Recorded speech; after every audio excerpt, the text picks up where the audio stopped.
Bonjour et bienvenue dans une nouvelle vidéo géocaching. Cette fois je suis vers Bruniquel, vers Pennes, au sud de Gaillac, à peu près entre l'Aveyron et le Tarn-et-Garonne. Et je passe une semaine ici de vacances pour bosser un petit peu et aussi découvrir la région que je connais déjà. Et du coup je vais vous la faire découvrir.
Et voilà, après quelques heures de marche, nous voici à Puy-Celle-ci, ma destination d'aujourd'hui.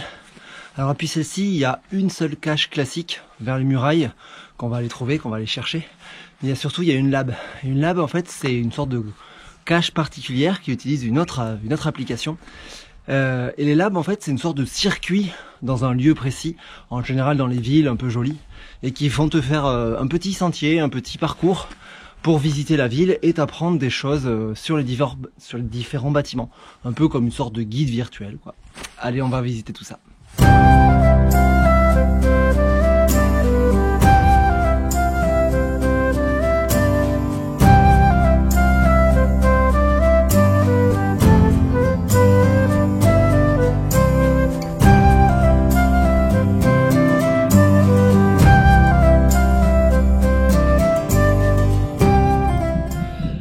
Voilà, comme on peut le voir, le premier point sur Adventure Lab, donc qui est l'application pour faire les labs.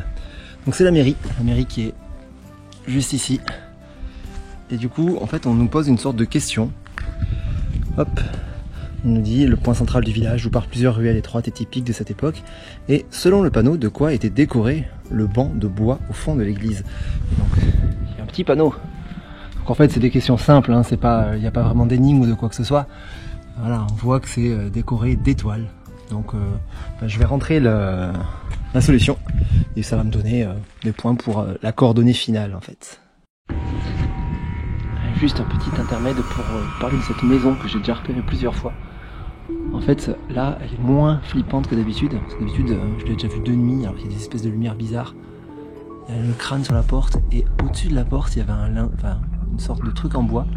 Mais avant il n'y était pas, il y avait un pentacle à l'envers. Donc en haut les fenêtres sont complètement délabrées, ça fait vraiment maison hantée. Et surtout ce qui m'avait fait marrer c'est ça. Ça appartient à la famille Santana. Et on est quand même pas très loin d'un diable bien connu. Donc voilà, ça m'a fait marrer. Et de nuit c'est pas du tout la même ambiance. Le point suivant me demandait combien il y avait de carrés sur une porte. Et ça nous permet de découvrir un joli petit escalier carré sur une petite placette. Encore une fois, les questions sont pas là pour que ça soit une énigme, mais vraiment pour vous faire découvrir des lieux particuliers, des petites alcôves, des petits recoins. Et ça, c'est génial.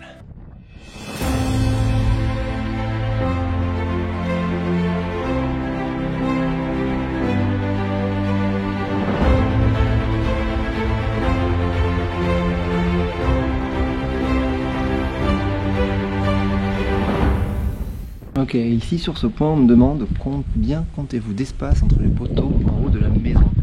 Alors, 1, 2, est-ce que ça compte le petit truc en haut? Allez, on va dire que dans 3, 4, 5, 10, 11, 12, 13, 14, 15 ou 16 en fonction des petits. Ouais. 16, super. Bon, il me 4 caches, 4 points, il m'en reste plus qu'un. Go!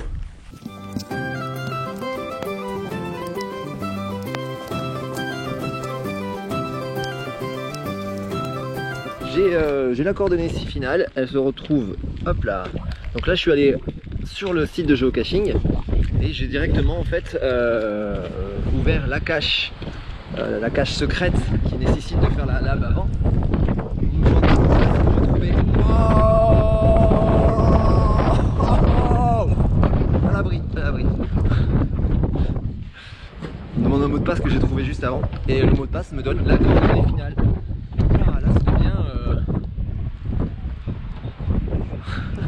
Je me suis abrité dans une ancienne cabine téléphonique qui a été recyclée en boîte à livres. Super initiative, soit dit en passant. Il y en a pas mal des trucs comme ça. Je vais attendre que le déluge passe. Parce que dehors, c'est pourri. Mais voilà, je suis abrité. Et c'est con, je suis à 50 mètres de la cache. Donc ben, on va attendre que ça passe et je vais aller la chercher. Bon, allez, la coordonnée finale, elle est encore sur un petit chemin boueux et glissant, forcément. Sinon, c'est pas drôle. Allez, la tempête s'est calmée, je vais la trouver.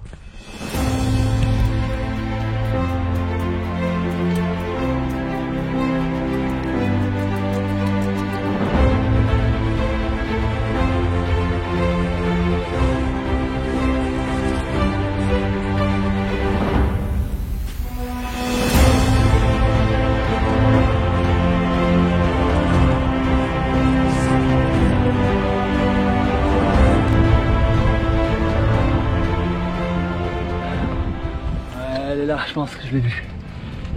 Yes.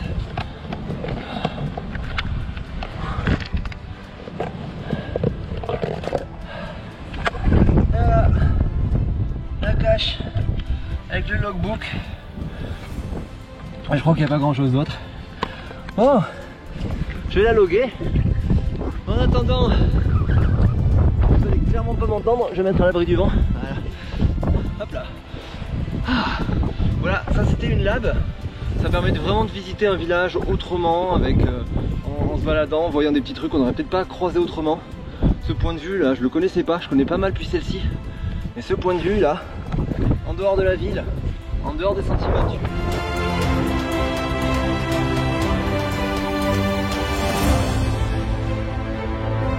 Bon, bah du coup il me reste la cache traditionnelle, puis celle-ci qui est au pied des murailles, qui est de l'autre côté. On va terminer la journée là-dessus.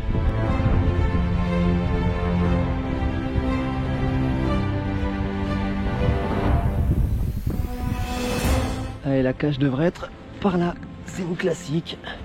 Normalement, hop là. Yes, bon. Tada. Voilà, vous voyez. Hop, hop. Là voilà, la belle, bien cachée, à l'abri des regards. Hop, on la remet. Je la loguerai après, hein, bien sûr. Et voilà. Bon, bah écoutez, voilà pour cette journée à Puy-Celle-ci. Demain, je vais faire Bruniquel, je pense. C'est juste à côté de là où je loge, donc enfin juste à côté. C'est à 2 heures de marche, donc c'est plus à côté que Puy-Celle-ci. Deuxième jour, direction Bruniquel.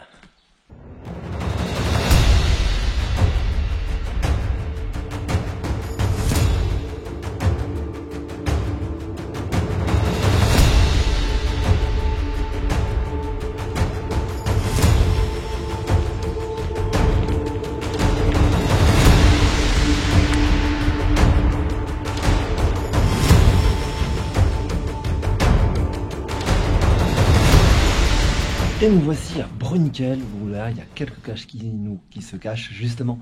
Ben, on y va. Hein, le village est très joli, puis en plus il y a plein de petits coins, des grottes troglodytes, des choses comme ça, des anciens lavoirs, donc ça vaut le coup d'aller.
Allez, la dernière de la journée, c'est une cache dans un abri troglodyte.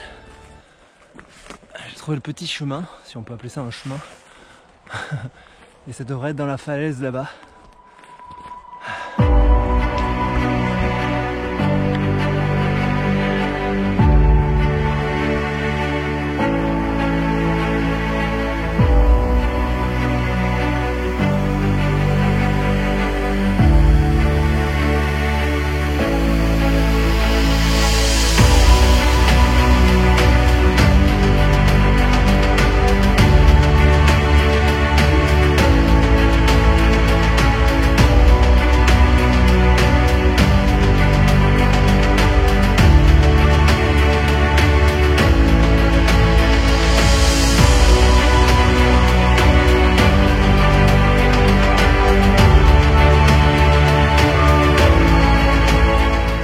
Je galère un peu parce que j'ai regardé l'indice et il disait que c'était à côté d'une arche et la photo indiquait une arche verticale, sauf que la photo était dans l'autre sens, enfin, elle était à la verticale alors que la photo est horizontale, c'est cette arche là et du coup apparemment c'est juste à gauche dans le gros rocher. Alors le gros rocher, voilà.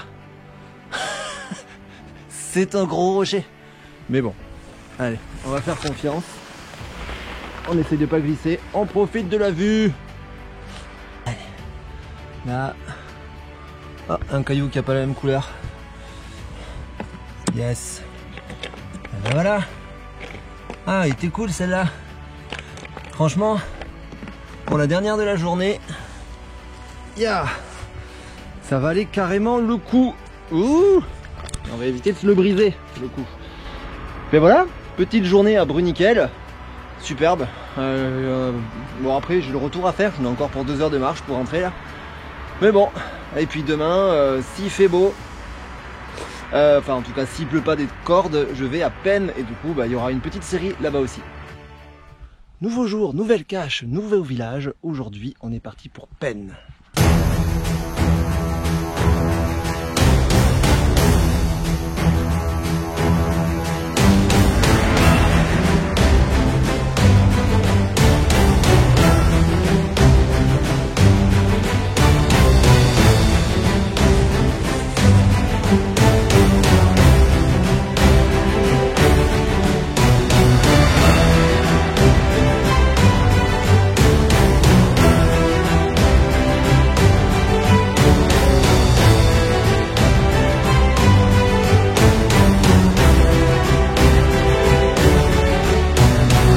Le voici à Penn, son village, ses ruelles médiévales et son château, et bien sûr ses caches.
Bon là je vais à une cache qui est censée être un point de vue sur Penn et sur la vallée.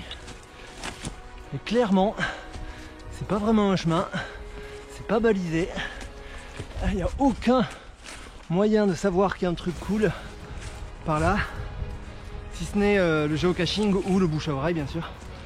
Voilà, il n'y a pas de chemin du tout. J'espère que ça vaut le coup parce que c'est assez probant quand même.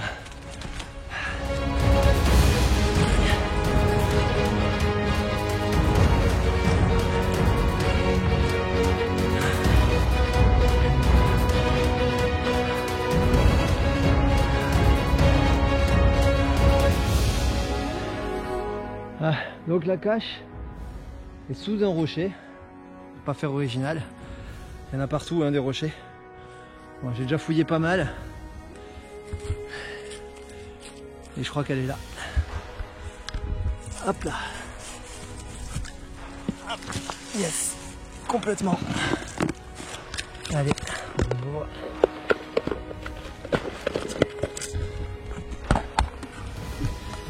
Allez, tout un tas de petites merdouilles comme d'habitude. Oula, le logbook. Bon, visiblement il est pas waterproof. Voilà, allez. Une de plus et je vais profiter de la vue pour pique-niquer ici, ça va être bien.